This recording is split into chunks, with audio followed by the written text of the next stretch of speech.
Hey there, welcome to TechTube. Today I'm going to show you how you can delete your posts on threads from your PC. So what you need to do is open your preferred web browser and log into your account from their website.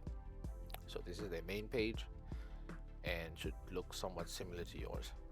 So this is just a dummy account that I've created just to show you some stuff.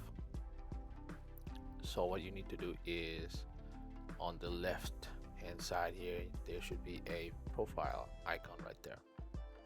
Right, click on it and there should be your threads section. So this is where your post should appear, right? So there is a post that I did.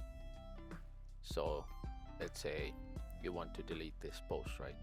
What you need to do is there should be a three dots icon right there, which is adjacent to the post.